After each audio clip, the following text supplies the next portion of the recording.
this is Masai 7 for chess and wine, And I have a game for you today from the Moja Chess Extravaganza, one of the biggest tournaments in SA recently. Um, yeah, awesome tournament, good prize pool, attracts a lot of international talent and good players locally. And this is the biggest upset of round one. And I'm sorry to spoil the result for you like that, but the game is still interesting. We had as white James Denham, FIDE rated 1886, and yeah, he's a really good player. I've played with him a couple of times, been strong for a while now, and he's really picked up recently. I don't know what he's been eating, but certainly it's been very good for his chest. And then we have I am Daniel Caudry, no stranger in SA to any of the top players. He's been one of the strongest players in SA, if not the strongest, for a very long time now. And yeah, let's see what happened in this game.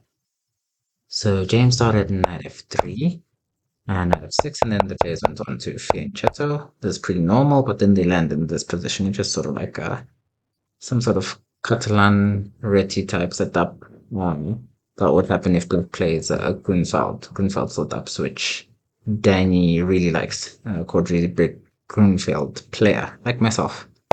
So yeah, c4, c6, takes, and knight here. So I've played this a couple of times, and the two main moves here are knight c6 and knight e4. I've tended to like knight e4 nowadays. Yeah, for a couple of reasons, but also black is just suffering in both of these lines, and black yeah, it's black's job to equalize. Code drawing for knight e6 here. Knight e5 seems like James knew his stuff. E6 takes. And this here and knight e7 all theory so far. Knight c4 again theory. Knight a5, a3, and e5 breaking the center. This makes sense. Takes, and rook here. And yeah, this is about when I would have tuned into the game live, and I thought, well, okay, there's like this issue with this pawn, but white rather would need to take this knight on e5, and okay, sometimes you don't want to give up that knight, and maybe black can gambit this pawn if like it's favorable, but black will just defend the pawn somehow anyway, and everything is fine. So this, and I'm like, okay, cool. Rook e8 was played. I thought this move was kind of surprising, just because takes can happen. But then I realized, yeah, there's some tactics of the takes. And if you take here now, what was the move? There was the issue here. I think the issue is bishop d7. Yeah. And then you have to deal with that. So here, James went for e5 first. And here Quadri played Queen d8, which was very weird to me. Already watching in the game because of the takes. Rook takes. I'll show you why rook takes is necessary now. And takes here, I felt like white is just a pawn up and better. Like white is pawn up, a very healthy pawn. It's probably an outside passer on the queen side, and this pawn has a lot of potential to fall as well. Like this looked very odd to me. What did black get for giving the pawn? Seems like white has the pawn and the compensation, so this was... I don't know why Quadri went down this path. Yeah, I think better might have been just the Queen a6. And here I'm not sure what he was afraid of. Maybe this. And like after this, I guess there's something he didn't like. His position is difficult to play for white, probably. Say e5, e4. And like, what does black do? This is already really hard. Yeah, already this is really hard for black. Black should like not be losing anything serious like that. But already, what do you do as black? Hard to come up with a move. So yeah, I also thought maybe Queen a3, which the engine confirms is the best move. But this is really hard to play over the board. And if this was what Kodro was looking at, I can imagine he was quite afraid because yeah, after b5, breaking up the structure and releasing these bishops to wreak a lot of havoc, and this knight is really active, and just white's pieces are all perfectly placed well. Black still needs a move with this bishop. After this move, If like you take, then takes, hitting the rook. This can happen, and then now suddenly their engine says the best way is to go. Um, yeah, the best way is to go bishop f7. At which point you take with the knight, not the king, and lose the rook. Didn't go too much into this line, but I can see already it's crazy. I'm not sure what the point is after taking this way even. Maybe it's is it queen coming in? And if it is queen coming in, where is it coming in? I just check here, yeah. And then I don't even know. I don't even know. So if this was what Kodra was looking at, maybe then. Quite justifiable. His move of queen d8, because what else is your alternative? Um yeah, like here, no alternative really, because if this, then I think just knight back, you move your queen somewhere, and b5 still. And the structure still breaks apart. Yeah, I think the saving grace here is after knight takes e5. I think bishop f is good. So the engine just wants to go into that crazy line I just showed you. But I thought this was good. And already here, like if takes and takes. I thought this was okay. Maybe bishop here, and the rook is trapped already. I don't even know that you want to take it. But that's one line, like that's interesting that you can try. And the best move apparently here for white is actually this knight b7. Why? I have no clue, guys. I have no clue why the engine thinks knight b7 is the best move. I tried to think about it. I tried to look at it. I have no clue. Maybe you guys will do better. Comment why is this so good? Because I do not know. And yeah, something simple like just something simple like just taking and then takes, and then let's say bishop takes, runs into this where I think it's black now who has the initiative, hitting this pawn. And I think that rook is hard to take. That rook seems very, very hard to take. I'm not sure the exact line that we'd go for. Maybe check. You have to move your king somewhere.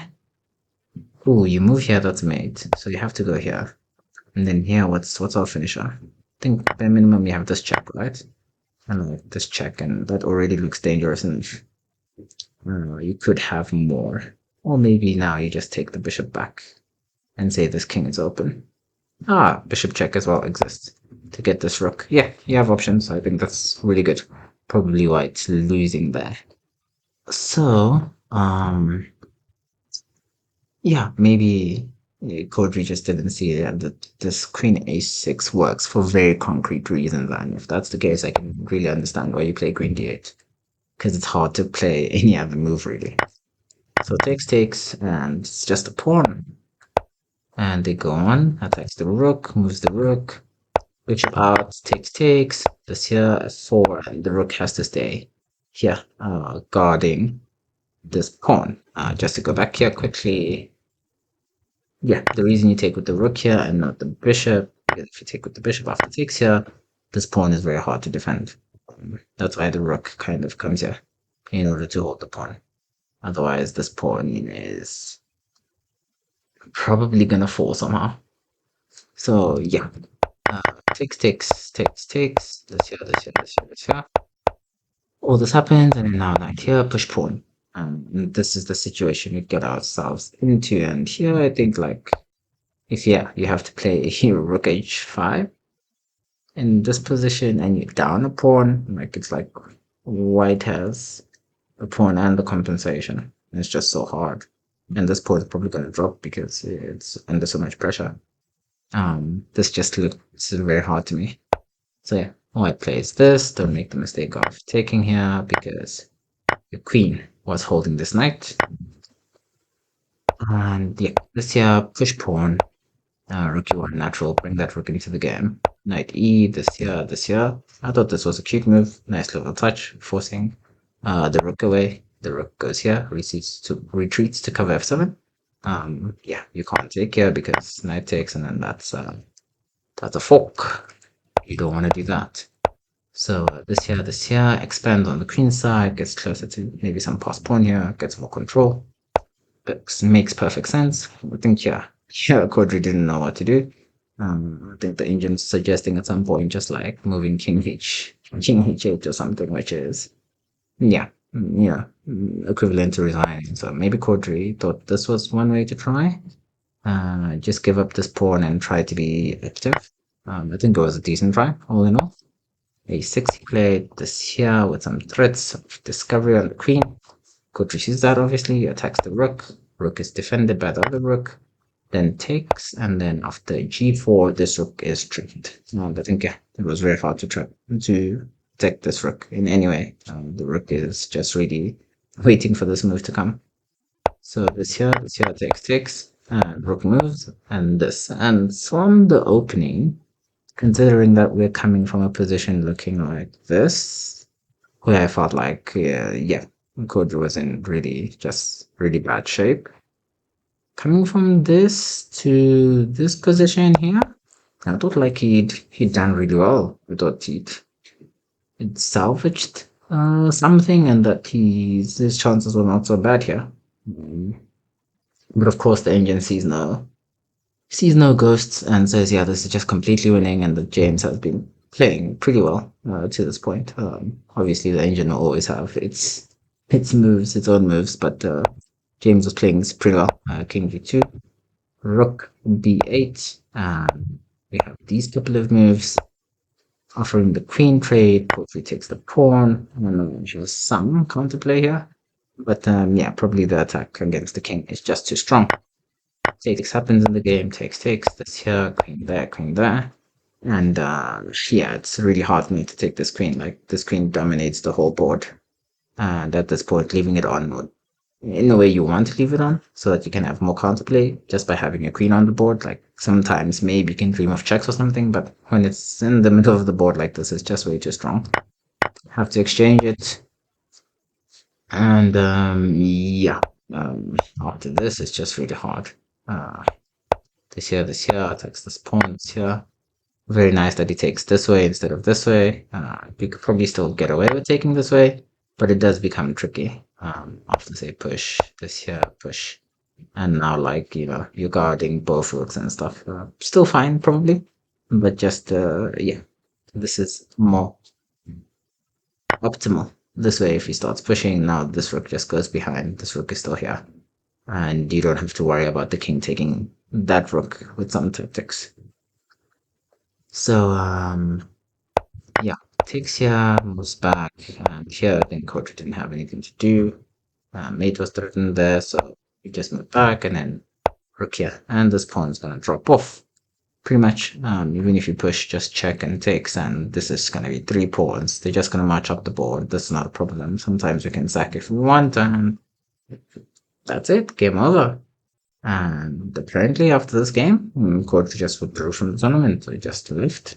That was quite surprising to me. I would have loved to see him, play the tournament. I think he would have done well and gotten into the prizes, but I guess, yeah, only he can let us know what is going on and why he withdrew.